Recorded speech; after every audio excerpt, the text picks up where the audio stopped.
கதாவாசாகேதே விமலசரயூதீர புலினேயே.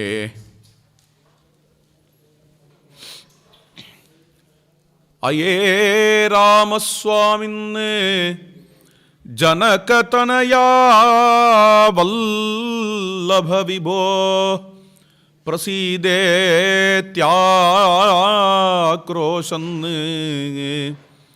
நிமிஷம் இவ நேஷ்யாமி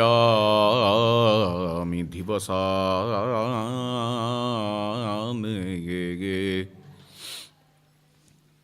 பிரதமோதாகரணாய பக்திபாஜாம் என்று சுவாமி தேசிகன்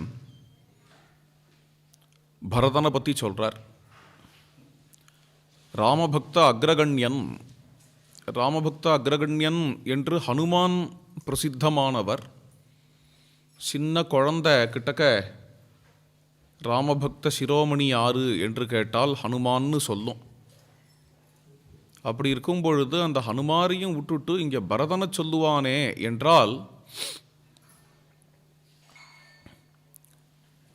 பொதுவாக பக்தின்னா என்னன்னு நம்ம புரிஞ்சுக்கணும். நிறைய காரியங்கள் பண்ணுறோமே, இதெல்லாம் பக்தி தான். கதாசிரவணம் பண்ணுறோம், ஸ்ரவணம், அப்புறம் பஜனை பண்ணுறோம், கீர்த்தனம், உபன்யாசம் பண்ணுறோம், அதுவும் கீர்த்தனம், கைங்கரியம் பண்ணுறோம், தாஸ்யம், கோவிலில் விளக்கேற்றுறது, கோலம் போடுறது, மாலை தொடுக்கிறது, பூக்கள் பறிக்கிறது, இதெல்லாம் பண்ணுறோம். இதெல்லாம் பக்தி, பக்திக்கு நவலட்சணங்கள் என்றெல்லாம் சொல்லப்படுறது. இருந்தாலுமே பொதுவாக சொல்லுவா, இதெல்லாம் பக்தியோடு பண்ணுறோம்.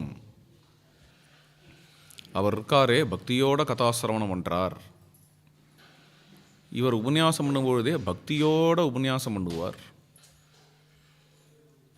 அவர் உபன்யாசம் வெறும் அரட்டையாக இருக்கும், இவர் உபன்யாசம் பக்தியோடு இருக்கும். அவர் பஜனை பக்தியோடு இருக்கும், இவர் பஜனை வெறும் ஆடம்பரமாக இருக்கும் என்றெல்லாம் சொல்லும் பொழுதே பஜனையை தவிர பக்தின்னு ஒன்று இருக்குது, உபன்யாசத்தை தவிர பக்தின்னு ஒன்று இருக்குதுன்னு புரியுறது. அந்த பக்தி என்ன என்று தான் கண்டுபிடிக்கணும். அந்த பக்தி குரு அனுகிரகத்தினால தான் வரும். குருநாதனோட இருந்து இருந்து வரும், குருநாதனுடைய ஸ்மரணையினால் வந்துடும். அப்படி வந்தால் தான் உண்டு அந்த பக்தி. எல்லா இடத்துலையும் பொதுவாக கதாசிரவணம், உபன்யாசம், நாமசங்கீர்த்தனம், பூஜை எல்லாம் J J J J J நடந்துட்டுருக்கு, உலகம் முழுக்க நடக்கிறது. இருந்தாலும் நாரதர் பக்தி சூத்திரத்தில் சொல்கிறார், பிரகாஷ்யத்தே காபி பாத்திரே. பக்திங்கிறது கோடியில் யாரோ ஒருத்தர் இடத்துல தான் இருக்கும் என்று. பக்தி சூத்திரத்தில் வர பக்தி எது? சாது அஸ்மின்னு பரமப்பிரேம ரூபா. பகவானை நோக்கி உத்கிருஷ்டமான பிரேமக்கு பக்தின்னு பெயர். பிரேமைங்கிறது ஒரு பொருள் இல்லை, வெளியில் இப்போ இந்த கேமரா இருக்குது அது மாதிரி ஒன்றா பிரேமைங்கிறது. பிரேம என்கிறது ஒரு செயல் இல்லை, அது எந்த செயலாக இருக்கட்டும். பாராயணம், பாராயணம் பண்ணுறோம், பாராயணம் பண்ணுறது பிரேமையா? பாராயணம் பண்ணும் பொழுது அது மூலமாக சில சமயங்களில் பிரேமையை அனுபவிக்கலாமா இருக்கும். பிரேமன்னா என்னன்னே தெரியாமையே பாராயணம் முழுக்க பண்ணிட்டும் போகலாம், பிரேமையை அனுபவிக்கலாம்.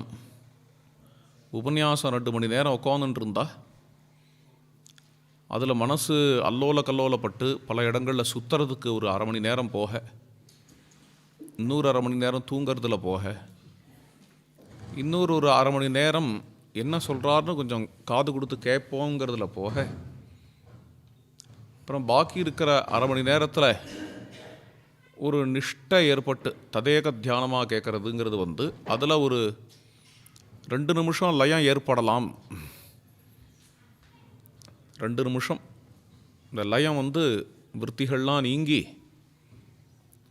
அந்த பகவன்மயமாக ஹிருதயம் ஆயிடுறது, பகவானிடத்தில் தீரா காதல் ஏற்படுறது என்கிற லயம். அதுக்கு தான் பிரேமை, அதுக்கு தான் பக்தி என்றெல்லாம் பெயர். அந்த பக்தியை அடையிறதுக்காக தான் அந்த 2 மணி நேரம் உபன்யாசமும் கேட்டாரது.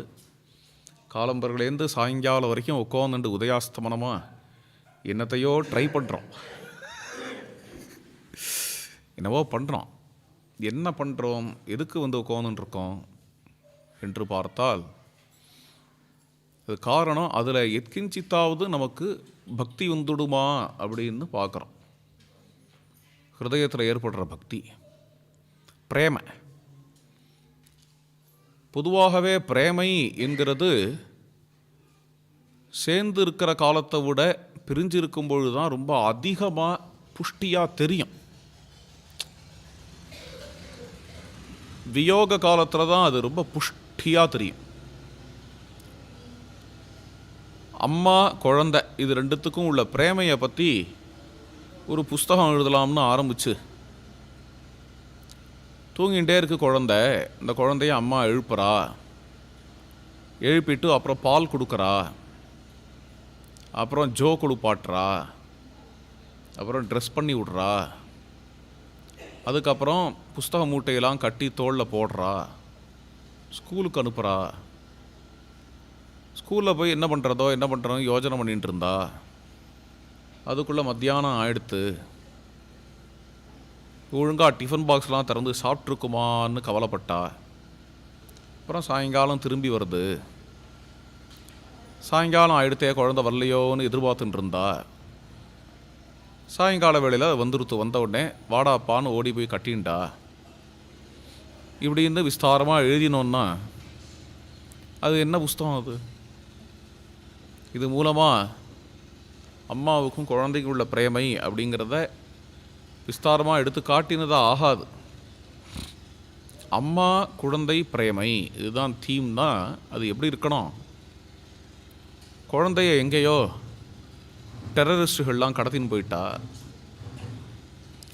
அம்மா வெலவலத்து போயிட்டா, அங்கேயும் இங்கேயும் தேடினா, கதறினா, பதறினா. உடனே அம்மா போலீஸ் ஸ்டேஷன் போனா, கம்ப்ளைண்ட் கொடுத்தா. ஒன்று போலீஸ்காராளுக்கே அந்த டெரரிஸ்டுகளை பயம், அதனால் அவளாலையும் ஒன்றும் பண்ண முடியல. சில தைரியமான போலீஸ்காராலும் லஞ்சம் எதிர்பார்த்தா, அதனால் அதுவும் முடியல. இவ ஏழை இந்த அம்மா, அதனால் திணறி தேடி கடைசியாக இந்த டெரரிஸ்டுகள் இருக்கிற இடத்துக்கு தானே நடந்து நடந்து நடந்து போயிட்டா. யோருக்கு அது எங்கேயோ ஆப்கானிஸ்தானில் இருக்குன்னு வச்சுக்கோங்களேன், சும்மா ஒரு பேச்சுக்கு சொல்கிறேன். அவ்வளோ தூரம் எப்படியோ முட்டி மோதி போய் அங்கே உள்ள பெரிய குளிர் பிரதேசத்தில் மாட்டின்ட்டு கடைசியாக ஏதோ ஒரு குகையில் அந்த குழந்தை இருந்தது. இந்த குழந்தை நேர ஓடி அம்மான்னு அம்மாவை கட்டிக்க, அந்த அம்மாவும் குழந்தைய கட்டின்ட்டு ஒரே அமக்களமாக எடுத்து ஒரே சந்தோஷப்பட்டு கொண்டாடி மறுபடியும் இந்தியாவுக்கு அழைச்சின்னு வந்துவிட்டா அப்படின்னு ஏதாவது எழுதினாத்தான் அம்மாவுக்கும் குழந்தைக்கும் உள்ள பிரேமை அப்படிங்கிறது என்னன்னு புஷ்டியாக தெரியும். அதில் தான் புஷ்டி. வியோகத்தில் பிரேமை ஜாஸ்தியாகும். அதனாலேயே பக்தாள்லாம் பொதுவாக வியோகத்தையும் விரும்புகிறா. ஏன்னா எனக்கேன பிரகாரேன பிரேம வளர்ந்தால் சரிதான், பிரேம புஷ்டியாச்சுன்னா சரிதான். வியோகம் பயமாக தான் இருக்குது. இருந்தாலும் கூட ஒரு விதத்தில் பார்த்தேன்னா வியோகத்தை தியாகராஜ சுவாமிகள் ராமர் எங்கேன்னு 10 நாள் தேடினார் பார்த்தேளா. அப்போ தான் அருமையான கீர்த்தனைகள்லாம் வந்தது. ராமதாசர் ஜெயிலில் இருந்தார். யாரோ அடித்தா, சாட்டையால் அடித்தா. சாட்டையால் அடிக்கிறதே வெளிக்கலையேங்கிற வெளியெலாம் பெருசாக இல்லை அவருக்கு. பின்ன என்னென்ன கோதாவரி தீரத்தில் ராம தரிசனம் பண்ணிட்டு பாகவதாளோட நர்த்தனம் ஆட முடியலையே என்று புலம்பினார். அந்த வியோகத்தில் தான் இவ்வளவு கீர்த்தனைகள், ராமதாசருடைய கீர்த்தனைகள்லாம் வந்தது. ராமதாசருடைய பக்தி எவ்வளோ புஷ்டியாக இருக்குங்கிறது தெரிகிறது. அதனாலேயே பக்தாள்லாம் வியோக சைத்தன்ய தேவருடைய சரித்திரமே கிருஷ்ண விரகத்தை காட்டக்கூடியதாக தான் இருக்குது. நம்மாழ்வாரே கிருஷ்ண திருஷ்ணா தத்துவமாக தான் இருந்திருக்கார். மீராபாயிட்டையும் விரகபாவம் தான் தெரிகிறது. விரகத்தில் உள்ள பக்தி தான் புஷ்டியாக இருக்குது என்கிறதுனால இந்த பக்தாள் சரித்திரத்தெல்லாம் விரகம்ங்கிறது பிரதானமாக இருக்குது. பரதனுக்கு அப்பேற்பட்ட ஒரு விரகம் ஏற்பட்டது ராம விஷயமாக. அப்போ தான் பரதனுடைய பக்தி புஷ்டியாக லோகத்துக்கு தெரிகிறது. ஹனுமார் தீர பக்தர். ஹனுமார் ஒரு இடத்துல உட்காந்துட்டு பிரலாபம் பண்ணார் அப்படின்னு ஒரு சர்க்கம் இருந்ததுன்னா அது நன்னாவே இருக்காது. இப்படி ஒரு சர்க்கம், அது மாதிரி ஒரு சர்க்கம்னாலே நமக்கு சிரிப்பு வருது. அது மாதிரிலாம் பண்ண மாட்டாரே அவர். ஹனுமாருக்கு அது பொருந்தாது. ராமர் மூர்ச்சையாகியே விழுந்திருந்தாலும் அடுத்தது எந்த மலையை தூக்கிட்டு வரலாம் அப்படின்னு ஹனுமான் பார்க்கணுமே தவிர, ராமர் மூர்ச்சையாக விழுந்ததை பார்த்து அவர் ஒரு சர்க்கம் பிரலாபம் பண்ணார், ஹனுமத் பிரலாபகா அப்படின்னு ஒரு சர்க்கம் இருக்கக்கூடாது.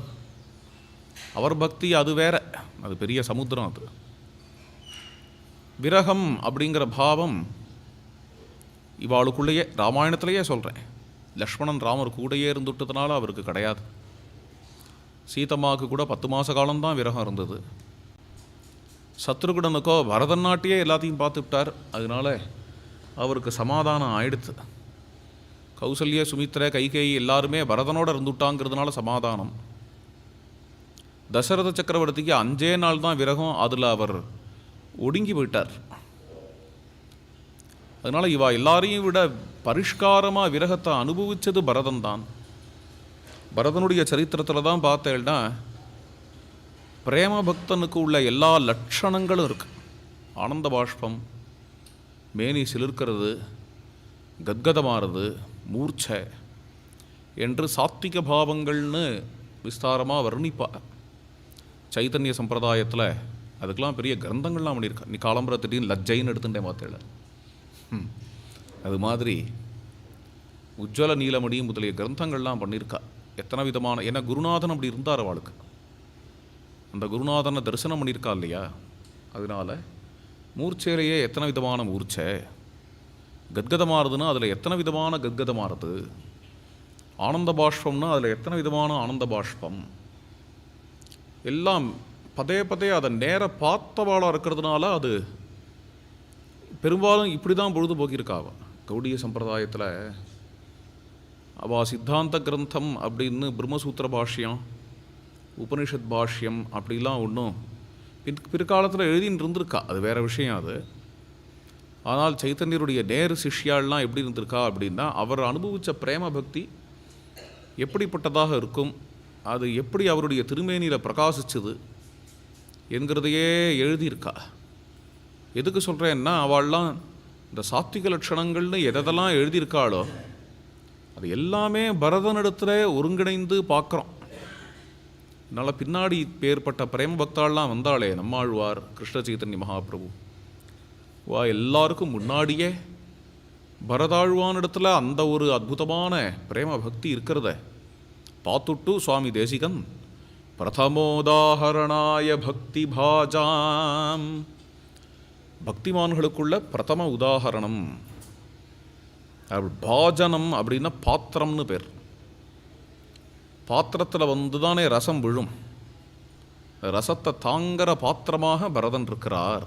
பக்தியாகிய ரசம் அது தாரையாக வந்து விழும் பொழுது அது தாங்கிற பாத்திரமாக பரதன் இருக்கிறார் என்று பரதனுடைய ஒரு பெருமை.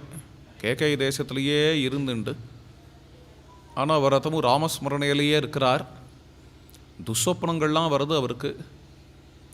இந்த துஸ்வப்னத்தினுடைய பலன் அவருக்கு தெரியும், அப்பா காலமாயிடுவா என்று. அதை தாபப்பட்டு சத்ருகுணன்ட்ட புலம்பின்னு இருக்கிறார். அந்த சமயமாக தூதர்கள்லாம் அயோத்தியாலேன்னு வந்தா, வசிஷ்டர் உங்களை அழைக்கிறார் என்ற உடனேயே சொப்னத்தோடு இவர் ஒப்பிட்டு பார்த்துட்டார். அப்படி கூப்பிட மாட்டா, வசிஷ்டர் உங்களை அழைக்கிறார்னு சொல்ல மாட்டா, அப்பா உங்களை அழைக்கிறார்னு தான் சொல்லுவா. வசிஷ்டர் உங்களை அழைக்கிறார்னு என்ன அர்த்தம்? அதனாலேயே அப்பா சௌக்கியமானு கேட்டார், அப்பா சௌக்கியம்னு விட்டா. ஏன்னா இது ஒரு வழக்கம், அது பாரதிய சம்ஸ்கிருதி. அப்பா காலமாயிட்டார்னு சொல்லிட்டா அதுக்கப்புறம் ட்ராவலில் துக்கம் ரொம்ப ஜாஸ்தி ஆகிடும். அதனால அப்படி சொல்லாமல் அப்பாவுக்கு உடம்புக்கு முடியல வாப்பா அப்படின்னு சொல்லி அழைச்சின்னு போயிட்டு தான், அதுவும் அசம்பாவித மரணம்னு வச்சுக்கோங்க, ஏதாவது யாரோ ஒரு யுவதியான சுமங்கலி இருக்கா, அவள்கிட்ட சொல்லணும் பர்த்தா போயிட்டான்னு. எப்படி சொல்கிறது? பர்த்தாவுக்கு உடம்பு சரியாயில்லை வாமான்னு சொல்லி அழைச்சின்னு போவா. இப்படி பஸ்ஸில் போகும்போதெல்லாம் இந்த தாபத்தை அனுபவிக்க வேண்டாம்னு அது ஒரு சம்ஸ்கிருதி. அதனால் இவா அப்படி சொல்லிட்டா. பரதனை பார்த்து, நீங்கள் யார் யாரெல்லாம் சௌக்கியம்னு நினைக்கிறீங்களோ எல்லாரும் சௌக்கியம், நீங்கள் வாங்கோ அயோத்திக்கு வாங்கோ என்ற உடனேயே இவர் போய் தன்னோட மாமாவை பார்க்குறார், தாத்தாவை பார்க்குறார். ராஜா யஜ்யம் நுயட்சதி, தசரத சக்கரவர்த்தி யாகம் பண்ண போகிறார் போல் இருக்கு. அதுக்கு அழைக்கிற பொறுப்பெல்லாம் வசிஷ்டர்கிட்ட ஒப்படைச்சிருப்பார். அதனால என்னை கூப்பிடுறா, நான் போயிட்டு வரேன், அண்ணாவுக்கு பட்டாபிஷேகமாக இருந்தாலும் இருக்கும் என்றெல்லாம் சொல்ல சந்தோஷப்பட்டு யுதாஜித் மகாராஜர், அஸ்வபதி இவாள்லாம் நிறைய அன்பளிப்புகள்லாம் தரலாம். அதெல்லாம் வாங்கிக்க விருப்பம் இல்லை பரதனுக்கு. என்ன எல்லாத்தையும் தூக்கிட்டு போனால் ரொம்ப நாள் ஆகிடும். தனக்கு ரொம்ப வேகமாக ஓடணும்னு தோன்றது அயோத்திக்கு. இருந்தாலும் தாத்தாவோட நிர்பந்தம், மாமாவோட நிர்பந்தம் எல்லாத்தையும் அள்ளின்ட்டார். நிறைய கொடுத்தா, ஏகப்பட்ட அவள் ஊர் விஷயங்கள்லாம் கூட கொடுத்தார், ஒட்டகங்கள்லாம் கொடுத்தார். எல்லாம் எடுத்துண்டு, குதிரைகள் எல்லாம் எடுத்துண்டு, பூஷணங்கள்லாம் எடுத்துண்டு அப்படி வேகமாக வரார் பரதன். பரதன் வர வேகத்துக்கு அவளாலாம் வர முடியல, சேனைகளாலாம். வர வழியிலேயே ஒரு பெரிய காடு, அந்த காட்டில் விட்டுட்டார். நீங்கள்லாம் வெளில வாங்கோ, நான் முன்னாடி சீக்கிரமாக போகிறேன் அப்படின்னு செக்யூரிட்டிக்கு வெறும்னா ஒரு 100 பேரை அழைச்சிண்டு அயோத்தியாவுக்கு வரார். பெரிய மார்க்கம் அது. கேகய தேசத்துலேருந்து கோசல தேசத்துக்குள்ள மார்க்கம் முழுக்க வால்மீகி ரொம்ப அற்புதமாக சொல்கிறார். அப்படி எல்லாத்தையும் தாண்டி 7வது நாள் அன்னைக்கு அயோத்தியாம் மனுனா ராஜ்யா, தசரத சக்கரவர்த்தியினுடைய நகரமாக இருக்கக்கூடிய அயோத்தியாவை தரிசனம் பண்ணுறார். சத்ருக்னா, நம்ம அயோத்தியாவுக்கு வந்துட்டோம்ப்பா, இதுதான் அயோத்தியா, எல்லா ஜனங்களையும் பார்க்க போகிறோம், அப்பாவை பார்க்க போகிறோம், அண்ணாவை பார்க்க போகிறோம். துவாரேண வைஜயந்தேன பிராவிஷத் ஸ்ராந்தவாஹனஹ துவாஸ்தைருத்தாய விஜயம் பிருஷ்டஸ்தை சகிதோயோ. அயோத்தியாவோட பிரதான துவாரத்துக்கு வைஜயந்தம்னு பேரான். அந்த துவாரத்தினுடைய காவலாளிகள்லாம் அந்த துவாரத்தை திறந்து விட்டார்கள். உள்ளே பிரவேசிக்கிறார். உற்சாகமாக உள்ள வரார். ஆனால் உள்ள எங்கேயுமே உற்சாகம் இல்லை, எங்கேயுமே ஜனங்கள்லாம் சந்தோஷமாக இல்லை. பரதனை பார்த்து உற்சாகமாக வரவேற்கலை. சில பேர் பரதனை பார்த்த உடனே அழறா, சில பேர் பரதனை பார்த்து முறைக்கிறா, சில பேர் பரதனை பார்த்தும் பார்க்காத மாதிரி போகிறா. ஆக ஒருத்தர் கூட பரதனை பார்த்து சிரிக்கலை.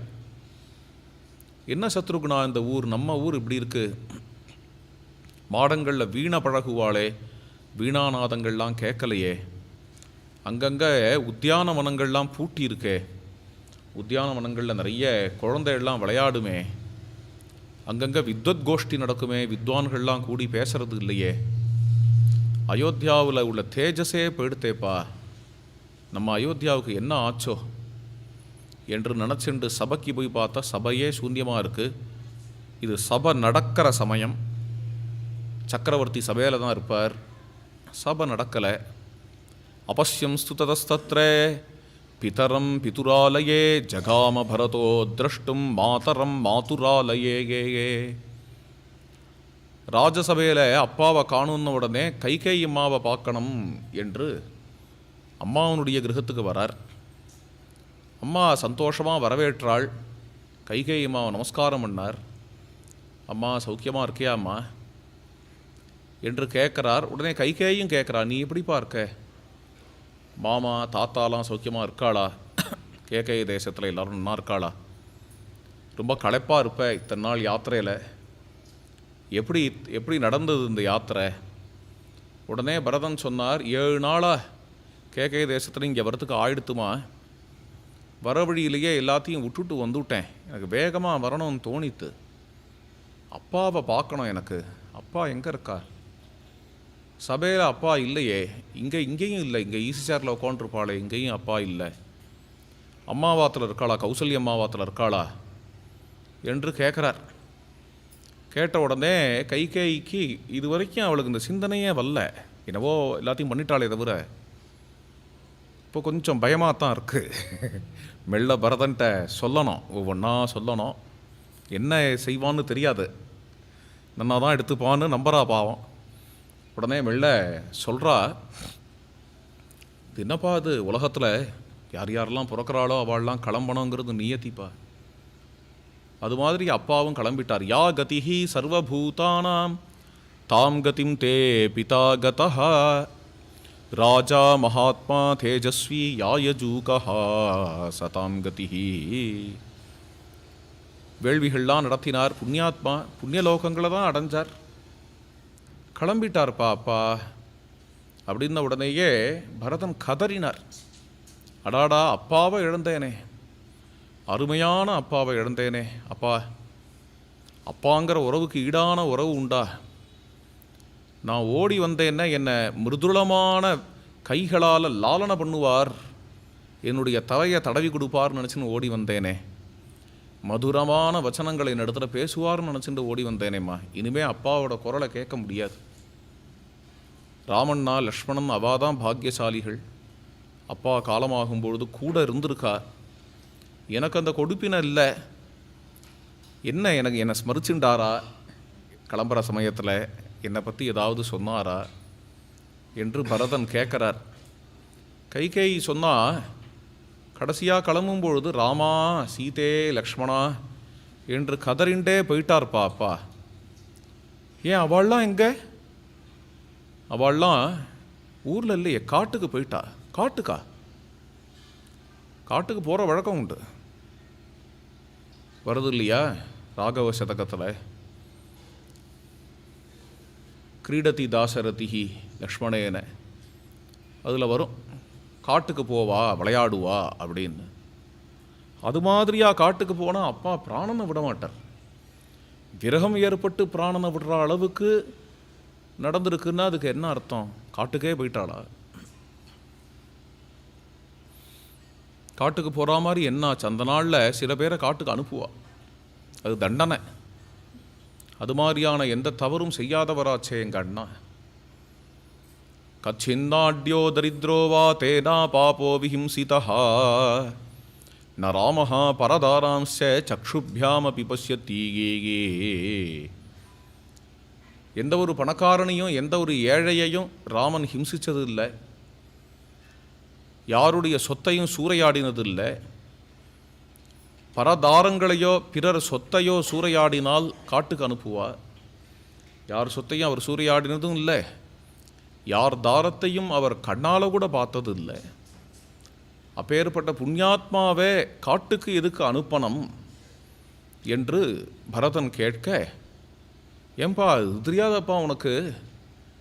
அப்பா ராமனை பட்டாபிஷேகம் பண்ணணும் அப்படின்னு தான் முடிவெடுத்தா. இருந்தாலும் எனக்கு 2 வரங்கள் கொடுத்துருக்கா அப்பா, அதை நான் கேட்டுட்டேன். ராமனுக்கு பட்டாபிஷேகம்னு ஆயிடுத்து அப்படின்னா என் பிள்ளைக்கு என்ன இருக்கும்?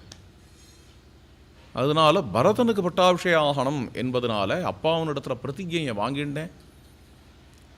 ராமன் காட்டுக்கு போகணும், பரதன் பட்டாபிஷேகம் பண்ணிக்கணும்னு நான் கேட்டுட்டேன். அதை அனுசரித்து 14 வருடங்கள் ராமன் காட்டுக்கு போயிட்டான். இந்த ராமன் காட்டுக்கு போகும்பொழுது இது 2மே கிளம்புறேன் அப்படின்னு சீதை லக்ஷ்மணன் அவளுமே கூட கிளம்பி போயிட்டா. இதுதான் நடந்தது அப்படின்னு கைகேயி சொல்கிறா. இது கேட்ட உடனேயே பரதனுக்கு தலையில் இடி விழுந்தா மாதிரி இருந்தது தான். பரதன் தடேல்னு மூர்ச்சியாகி விழுந்துட்டார்னா அப்படியே விட்டுருக்கலாம். கைகேயி ஒரு ஓரமாக ஒதுங்கி போயிருக்கலாம். என்ன பண்ணா, அங்கேன்னு போய் பரதனை உலுக்கி, நான் எழுந்திருப்பா, அப்பாவுக்கு வேண்டிய ஈமச்சடங்குகள்லாம் செய், பட்டாபிஷேகம் பண்ணிக்கோ, நீ ஆள பிறந்தவன், உனக்கு ராஜ்யம் காத்துன்ருக்கு என்று சொன்னா. இப்படிலாம் எழுப்பின உடனேயே பரதனுக்கு என்னவோ விருன்னு ஏறித்து. சிம்மோ யதா மந்தர கந்தரஸ்தா. இதுன்னு தெரியல, ஆச்சரியமாக இருக்கு.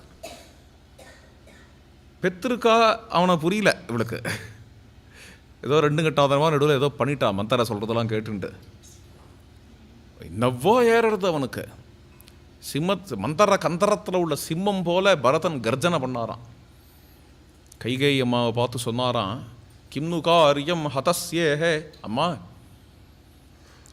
அண்ணா காட்டுக்கு போயிட்டார், அதுவும் என் நிமித்தமாக போயிட்டார் என்கிறத எப்போ கேட்டேனோ அப்பயே எனக்கு பிராணம் போயிடுத்துமா.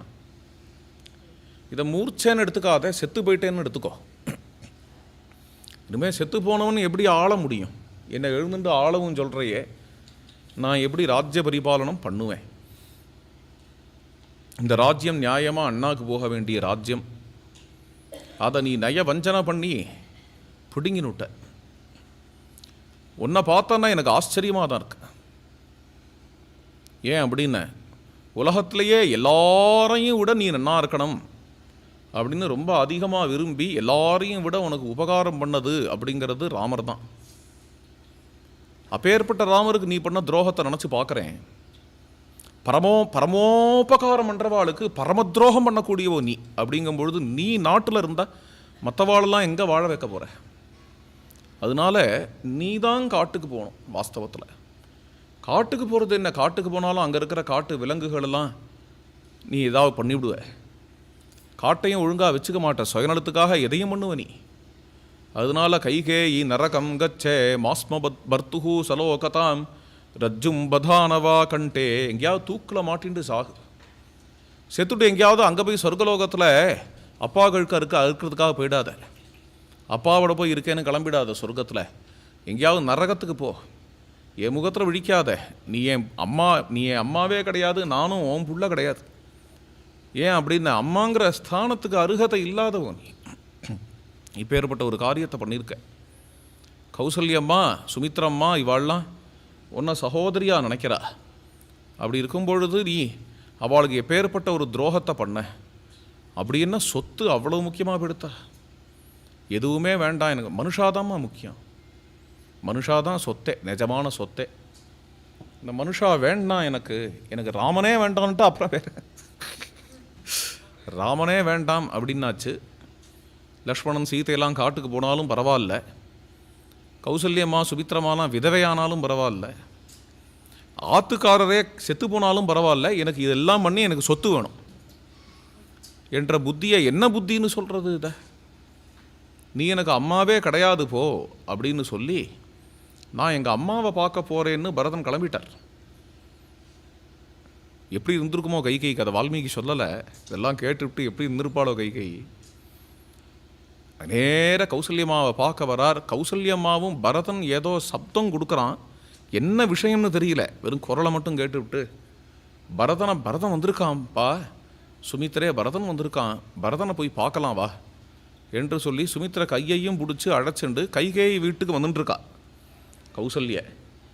ஆனால் வழியிலேயே பரதனும் கௌசல்யும் சந்திச்சுட்டா. அம்மானு அங்கேயும் வந்து சரணத்தில் விழுந்தான். எழுப்பினா பரதனை பார்த்து சொன்னா, இதம் தே ராஜ்ய காமஸ்யே பிராப்தம் ராஜ்யம் அகண்டகம். நீ வெகுகாலம் விரும்பிட்டு இருந்த ராஜ்யம் உனக்கு கிடச்சுடுத்துப்பா. அந்த ராஜ்யத்தை நீ ஆளுவதற்காக நான் உனக்கு இடையூறாக இருக்க மாட்டேன். நீ க்ஷேமமாக இரு, சௌக்கியமாக ஆண்டுக்கோ, சந்தோஷந்தான். ஆனால் எனக்கு ஒரு உபகாரம் பண்ணு. என் புள்ள எங்கே தபசு பண்ணுறானோ அங்கே கொண்டு போய் என்னை விட்டுடு. புத்திரோமே தப்பியத்தே தபஹா, அங்கே போய்ட்றேன் நான். என்னோட சுமித்திரையும் வரேங்கிறா, அந்த சுமித்திரையும் அழைச்சிண்டு போய்ட்றேன். நீ இங்கே ராஜ்யத்தை ஆண்டுக்கோ என்ற உடனே வரணே துத்தேவ சூச்சி நாயகா. ஏற்கனவே நல்லா வளர்ந்த புண்ணில் ஊசியை வச்சு குத்துறா மாதிரி பரதனுக்கு பட்டுதான் ராஜ்ய காமஸ்யங்கிற வாக்கியம். ரொம்ப நாளாக ராஜ்யத்தை விரும்பின்னு இருக்கக்கூடிய உனக்கு ராஜ்யம் கிடச்சி கொடுத்துன்னா இல்லையா? அம்மா, நான் ஏதோ ஒரு தேசத்தில் இருந்தேன், எனக்கு இங்கே என்ன நடக்கிறதுனே தெரியாது. அப்படி இருக்கும் பொழுது நான் ராஜ்யத்தை விரும்பினவன்னு சொல்லிட்டேயம்மா. நான் அண்ணாவோக்கு வர வேண்டிய ராஜ்யத்தை நான் விரும்பினவனாக இருந்தால் நான் மகா பாபங்களுக்கு உள்ள பலனை அனுபவிக்கிறேன். கிருதா சாஸ்திரானுகா புத்திஹி மாபூத்து தஸ்ய கதாச்சன. சாஸ்திர சமதமான வாழ்க்கை உயர்ந்த வாழ்க்கை. அந்த வாழ்க்கையை வாழறவன், அந்த வாழ்க்கையை வாழாதவனுக்கு எந்த நரகம் கிடைக்குமோ அது கிடைக்கட்டும் எனக்கு. ராம வனவாசத்தில் எனக்கு இஷ்டம் இருக்கும் பட்சத்தில் அப்படின்னு சுருக்கமாக சொல்கிறார். இதை சாஸ்திர சம்மதமான வாழ்க்கை எது அப்படிங்கிறத பின்னாடி சொல்கிறார். நன்னா தூங்கின்னு இருக்கக்கூடிய பசுவை காலால் எட்டி உதச்சி எழுப்புறவனுக்கு எந்த நரகம் கிடைக்குமோ, ஹந்து பாதேன காம் சுப்தாம் எஸ்யார் யோனு மதே கதஹா. பொய் சாட்சி சொல்கிறவனுக்கு எந்த நரகம் கிடைக்குமோ, பக்தியா விவதமானஸ்ய மார்க்கம் ஆசிரித்யே பஷ்யதா. ராகத்தோட கூட நீதி வழங்கக்கூடிய நீதிபதிக்கு, நீதிக்காக நீதி வழங்காமல் ராகத்தினால நீதி வழங்குறவன், யாரையோ ஒருத்தரை பிடிக்காது அதனால அவனுக்கு தண்டனை, இன்னொருத்தனை ரொம்ப பிடிக்கும் அந்த அபராதியை விடுவிச்சுடுறது என்று நீதி வழங்குகிற நீதிபதி இருக்கானே, அவனுக்கு எந்த நரகம் கிடைக்குமோ அந்த நரகம் எனக்கு கிடைக்க கடவுது. பானீய தூஷகே பாபம் எத் பாபம் குரு தல்பகேகே. Water pollution பானீய தூஷணம்னு. ஜலத்தை அழுக்குப்படுத்துகிறவனுக்கு எந்த நரகம் கிடைக்குமோ, அப்புறம் குரு தல்பகமனத்துக்கு எந்த நரகம் கிடைக்குமோ அந்த நரகம் எனக்கு கிடைக்க கிடவது. ராம வனவாசத்தில் எனக்கு இஷ்டம் இருக்குமாகில். எல்லாரும் குடும்பத்தில் பசியோடு திண்டாடும் பொழுது இவன் ஒத்தனா மாங்குன்னு திங்கறான்னா அவனுக்கு எந்த நரகம் கிடைக்குமோ, வரி வசூலித்து அதை சரியாக மக்களுக்கு கொண்டு போய் சேர்க்காத அரசாங்கத்துக்கு எந்த நரகம் கிடைக்குமோ அந்த நரகம் எனக்கு கிடைக்க கிடவது. விஸ்வாசாத்து கதிதம். கான்ஃபிடென்ஷியலாக ஒருத்தர் ஒரு விஷயத்தை நம்மக்கிட்ட சொல்லியிருக்கா, மெனக்கட்டு அதை எடுத்து வெளியில் போட்டு உடைக்கிறது அப்படிங்கிறவனுக்கு என்ன பாபம் வருமோ அந்த பாபம் எனக்கு கிடைக்க கிடவது. ராம வனவாசத்துக்கு நான் காரணமாக இருந்தால்.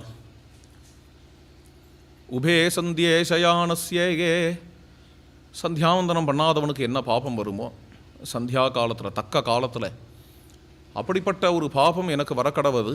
ராம வனவாசத்துக்கு நான் ராம வனவாசத்தில் எனக்கு இஷ்டம் இருக்குமாகில். இவ்வாறு பலவேறு விதமாக சபதம் பண்ணி பரதன் மூர்ச்சையாகி விழ பரதனை ஆஸ்வாசப்படுத்தி கௌசல்யம்மா சமாதானப்படுத்தினா. ஆத்மா தே சக லக்ஷணா. நீ ரொம்ப புண்ணிய லட்சணம் உடையவன்பா, லக்ஷ்மணன் மாதிரி. ஒரு காலும் உனக்கு நரகங்கள்லாம் கிடைக்காது, நீ எப்போதும் ராமரோடையே தான் இருப்ப அப்படின்னு கௌசல்யாம்மா பரதனை சமாதானப்படுத்தி உள்ளே அழைக்கிறா. ராத்திரி முழுக்க ராம விரகத்திலேயே இருக்கார் பரதன். பரதனை சமாதானமே படுத்த முடியல. ராத்திரி முழுக்க ஒரு கை குழந்தை அழுதுண்டே இருந்ததுன்னா இந்த அம்மா என்ன பாடுபடுவாளோ அது மாதிரி கௌசல்யம்மா பாடுபட்டாளாம். லாலப்பியமானஸ்ய. லாலப்பியமானஸ்யங்கிறது கை குழந்தைக்கு போட வேண்டிய பதம், அதை போட்டிருக்காருங்கிறதுக்காக அப்படி சொன்னேன். லாலப்பியமானஸ்ய விசேதனஸ்ய பிரணஷ்ட புத்தே. புத்தி பேதலிச்சவனை போல இருக்காராம். திடீர்னு எழுந்துண்டு இன்றைக்கே அண்ணாவை போய் அழைச்சின்னு வந்துடுறேன், இன்றைக்கே போகிறேன் அண்ணா இவ வந்துட்டேன் அப்படின்னு வேகமாக ஓடுறார். பின்னாடியே கௌசல்யும் சுமித்ரியும் ஓடுறார். ஓடுற வழியிலேயே என்னாச்சுன்னு பதிதஸ்ய பூமோ. வாசப்படி தடுக்கி விழுந்துட்டார். விழுந்த பரதனை ஆசுவாசப்படுத்துறதுக்காக மடியில் எடுத்து போட்டுண்டு இப்படி அந்த நெஞ்சை தடவி கொடுக்குறா. முகுர் முகுஹு நிஸ்வசதச்ச தீர்க்கம். பெருமூச்சு விடுறார், அப்படியே பெருமூச்சு விடுறார். பெருமூச்சு விடும்பொழுது அந்த உஷ்ண காற்று வருது. அப்படி ஒரு பாட்டம், 2 பாட்டம் இது. வாஸ்தவத்தில் தாட்சிணாத்திய பாட்டம் வேற, கோவிந்தராஜிய பாட்டம் வேற மாதிரி இருக்கு. முகுர் முகுஹோ நிஸ்வசதச்ச கர்மம் அப்படின்னு உஷ்ண காற்று. திலக வியாக்கியானத்தில் தீர்க்கம். சா தஸ்ய சோகேன ஜகாம ராத்திரிஹி. இவ்வாறு அந்த ராத்திரி பொழுது பரதனுடைய ராம விரகத்திலேயே ரொம்ப தீர்க்கமாக போச்சு.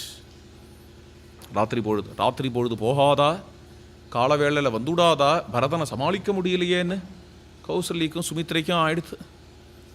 கால வேளையில் பரதன் எழுந்துக்கிறார். கால வேளையிலேயே வசிஷ்டர் பரதனை பார்க்க வந்துட்டாராம். வரும்பொழுது வசிஷ்டரை நமஸ்காரம் பண்ணார் பரதன். பரதனை சமாதானப்படுத்தினார் வசிஷ்டர். வாப்பா, மேலே ஈமச்சடங்குகள்லாம் செய்யணும் என்று அழைச்சிட்டு போய் அந்த எண்ணெய் கொப்பரையை திறக்கிறா. தசரதருடைய சரம சரீரம் அந்த எண்ணெய் கொப்பரையில் இருக்கு இல்லையா, அதை பார்த்தா சரீரம்னு தோணலையாம் பரதனுக்கு. அப்பாவே படுத்துட்டு இருக்கா. அதனால அதை அப்படியே அள்ளி கட்டினார். அப்பா, பரதன் வந்துட்டேன்ப்பா, பரதன் வந்திருக்கேன், உங்களோட கடைசி ஆசை நிறைவேறணுமே. நாளைக்கு பட்டாபிஷேகம் நடக்கும் பொழுது உங்களுடைய திருக்கரத்தினால ராமண்ணாவுக்கு மணிமகுடம் சூட்டணுமேப்பா, எழுந்துங்கோ, போய் ராமரை அழைச்சின்னு வரலாம், பட்டாபிஷேகம் பண்ணிடலாம், எழுந்துக்கோங்கப்பா என்று பரதன் கதர்றார். பெரிய புருஷ சிம்மன் பரதன், மகாவீரன். இருந்தாலும் இப்படி கதர்றாருங்கிறத பார்த்த உடனே எல்லாருக்குமே ஒரு மாதிரி கலங்கி போயிடுது. சுமித்ரம்மா, கௌசல்யம்மா எல்லாருமே அழறா. சத்ருகுணனும் சுமந்திரனும் பரதனை சமாதானப்படுத்துகிறா. வசிஷ்டரே சமாதானப்படுத்துகிறார். எங்கெங்கெல்லாம் பரதனுக்கு கண்ணீர் வரதோ அழறானோ அங்கங்கெல்லாம் சமாதானப்படுத்துகிறார். ஈமச்சடங்கு ராமாயணத்தில் விஸ்தாரமாக வரும். தசரதரோட ஈமச்சடங்கு, ஜட்டாயுவோட ஈமச்சடங்கு, ராவணன் ஈமச்சடங்கு, வாலியோட ஈமச்சடங்கு. பித்ருகாரியத்தை வர்ணிக்கிறதுன்னா அவ்வளோ பிடிக்கும் வால்மீகிக்கு. அதனால் விஸ்தாரமாக அழுக்காமல் சலிக்காமல் வர்ணிப்பார். இந்த ஈமச்சடங்கில் நம்ம தர்மசூத்திரங்களில் சொன்ன பிரகாரம் இருக்கும். சிலதெல்லாம் எங்கேயாவது அவன் அழுதான், இந்த செய்கிற எஜமானன் அழுதான் என்றால் வாத்தியார் சமாதானப்படுத்தணுங்கிறது உள்பட சூத்திரத்தில் இருக்கு. அதை காட்டும்படியாக இங்கே வசிஷ்டரை சமாதானப்படுத்துகிறார். பரதனுக்கு சர்வபூத பவாபவத்தை சொல்லி லோகம் அனித்தியந்தாம்பா, மலையான சக்கரவர்த்தியாகவே இருக்கட்டும் அனித்தியந்தாம்பா, துர்லபம் ஹி சதாசுகம் என்கிறதெல்லாம் சொல்லி சமாதானப்படுத்துகிறார். மேலே தசரத சக்கரவர்த்தியினுடைய சரம சரீரத்துக்கு அந்திம பிரயாணம் நடக்கிறது. ஊர் ஜனங்கள் எல்லாரும் கூடிவிட்டா, எல்லாரும் பிரியா விடை கொடுக்குறா. எத்தனை வருஷம் இருந்த ராஜா இல்லையா, ஜனங்கள் அத்தனை பேரும் வரா. சரையூ தீரத்தில் தசரதருக்கு தகன சம்ஸ்காரம் நடக்கிறது. 10 நாள் துக்கத்தில் ஓடுறது. இந்த 10 நாள் துக்கத்தில் ஓடி கடைசியாக சுபஸ்வீகார தினம் வந்தது. சுபஸ்வீகாரம்தான் ஆயிடுத்தே, இனிமே சந்தோஷமாக இருக்கலாம் அப்படின்னு கைகேயி முடிவு கட்டினான். அப்பயும் மாறல. சந்தோஷமாக இருக்கிறதுனா என்னென்ன, மந்தரைக்கு அலங்காரங்கள்லாம் பண்ணால் நல்லா இருக்கும். மந்தரைக்கு அலங்காரம் பண்ணால் ரொம்ப அழகாக. அதனால் விசேஷமாக மந்தரைக்கு விதவிதமாக பூஷணங்கள்லாம் பூஷிச்சு விட்டு, அவளுக்கு அழகாக தலையெல்லாம் பின்னி விட்டு, சௌரி வச்சு பின்னி, அப்புறம் அவளுக்கு மூஞ்சியெல்லாம் பவுடர் அடித்து விட்டு, ஒரே சென்ட்டு நாத்தம், அது மாதிரியாக ஒரு அலங்காரத்தை பண்ணி நிறுத்தி வச்சுவிட்டா. ரஜ்ஜுபத்தேவவானரீ, குரங்காட்டி ஒரு பெண் குரங்குக்கு அழகாக பாவாடை சொக்காலாம் போட்டு, அதுக்கு ஒரு மேலே ஒரு டோப்பா போட்டு ரெட்டப்பின்னில் பின்னி விட்டுருவான். அது மாதிரி இந்த மந்தரை வராளாம். அவள் கையில் ஏகப்பட்ட டப்பிலாம், ஏன்னா 4 நாள் நீங்கள் அடுத்த நாளைக்கு பூஷணங்கள்லாம் போட்டு, எதுக்காக இதெல்லாம் இப்போ இவளுக்கு அப்படின்னு, என் காரியம் ஆயிடுத்துன்னா உனக்கு இவ்வளோ அலங்காரம் பண்ணி விடுவேன்னு சொல்லியிருக்காளே, அவள் வாக்கியத்தை சத்தியமாக்க வேண்டாமா அது? அதனால மந்தரையை இப்படி அழகு பார்க்குறா. அவளை இதெல்லாம் என்னெல்லாம் சொன்னா தெரியுமோ, நீ இவ்வளோ உன்னை போல் அழகு உண்டா, நீ என்னென்ன நீ அலங்காரம் பண்ணிட்டு இப்படி வந்தான்னா சந்திரன் மேகத்துக்கு உள்ளே போய் ஒளிஞ்சுப்பான், ரொம்ப வெக்கப்பட்டுன்ட்டு. இவ அளவுக்கு நான் அழகா இல்லையேன்னு ஒளிஞ்சுப்பானான் அவன். ஒளிஞ்சுக்காதப்பா, வில்லவான் கூ சந்திரமாஹ்வயமானேனே முகேன அப்பிரதிமானனா அப்படின்னு கூப்பிடுற மாதிரி உன் முகத்தை பார்த்தா இருக்கும் அப்படிலாம் சொல்லியிருக்கா கைகை. இங்கே அப்படிதான் வரா, கையில் டப்பிலாம் எடுத்துட்டு வரும்பொழுது இவளுக்கு என்னடா வந்தது வாழ்வு, உலகமே சோக சமுத்திரத்தில் மூழ்கி கிடக்கு, இவ கொண்டாடின்னு இருக்காளே பாத்தியா. யார்கிட்டையாவது சரியான ஆள்கிட்ட சொல்லி இவளை மாட்டி விடணும்னு நினச்சிட்டு இருந்தாலாம் சில பேர். எதிர்ச்சையாக அங்கே சத்ருகுணன் இருந்தார். சத்ருகுணன்ட்ட சொன்னா, இன்ன பாடுபடுறாளே எல்லாரும், அப்பா இப்பேற்பட்ட சொர்க்கத்தையே அடைஞ்சு விட்டார், அண்ணா காட்டுக்கு போயிருக்கார், பரதண்ணா இவ்வளோ கஷ்டப்படுறார், பாவம் இதெல்லாம் கைகை போய் மாட்டினுட்டா, வாஸ்தவத்தில் பார்த்தா இதுக்கெல்லாம் மூல காரணம் இந்த மந்தரை தான் என்று சொன்னாலோ இல்லையோ சத்ருகுணனுக்கு ரொம்ப கோபம் வந்தது. சத்ருக்னோ லக்ஷ்மணானுஜஹா, லக்ஷ்மணன் தம்பியான் சத்ருகுணன். வந்த கோபத்தில் சாமியேந்தும் சக்கரப்பட்டை அப்படின்னு ஜாம்னு சஹஸ்ர ஜாலையோட கிளம்பிட்டார் சத்ருகுணன். வேகமாக கிளம்பி இங்கே வா மந்தரை அப்படிங்கிறார். மந்தரையோ அலறிண்டு ஓடுறது. ஓடும்போதே டப்பாவெல்லாம் கீழே போட்டு கொடுத்து, இன்னும் அடிச்சுடலையாம் சத்ருகுணன். ஒன்றும் அடிக்கிறதுக்காக வரார், அவ்வளோதான். சில பேர் அது மாதிரி பண்ணுவா. என்ன அடிக்க வரான்னு உடனே டப்பாவெல்லாம் சுற்றி போட்டுவிட்டு என்ன சத்ருகுணன் அடிக்கிறான்னா எவ்வளவோ கத்தி பார்த்தாலும் ஒரு காக்கா இல்லையா ஹெல்ப் பண்ணுறதுக்கு. எல்லாரும் நின்று வேடிக்கை பார்க்குறாளாம். அடி எங்கே விழுந்தது, அப்படி விழுந்ததா, அப்படி விழுந்தது, காக்கா இல்லைங்க. அது மாதிரி ஆயிடுத்து கதை, மந்தர கதை. அடிக்கிறான், இன்னும் அடிக்கவே இல்லை, அதுக்குள்ளே அடிக்கிறான் கலாட்டா பண்ணி இன்னும் கோபம் வரும் இல்லையா? சத்ருகனுக்கு இன்னும் கோபம் வந்தது. உடனே என்ன பட்டுன்னு மந்தரையினுடைய கூந்தலை பிடிச்சார், முடியை பிடிச்சி இழுத்தனா அது சௌரி தான், கையோட வந்து கொடுத்தோம். அதுக்குள்ளே அவள் போய் கைகேயியை சரணாகதி பண்ணான். ராமாயண சரணாகதி சாஸ்திரம் இல்லையா, அதில் இது ஒரு சரணாகதி. இது கைகேயியை சரணாகதி பண்ண உடனே கைகேயி நேர பரதன்ட்ட வந்து, சத்ருகுன்கிட்ட நேர போகிறதுக்கு தைரியம் இல்லை கைகேயிக்கு. பரதனை பார்த்து, பரதா இப்படி ஆயிடுத்துப்பா எங்கள் மந்திரையை எப்படியாவது காப்பாற்றுப்பா அப்படின்னு சொல்ல, பரதன் ஓடி வந்தான். சத்ருகுணன், என்னப்பா இது, பர் தீர்த்தத்தை தொட்டுக்கோ, அப்பா உபஸ்பிருசிய கையில் சௌரியெலாம் வச்சு நிற்காத, கீழே போடு.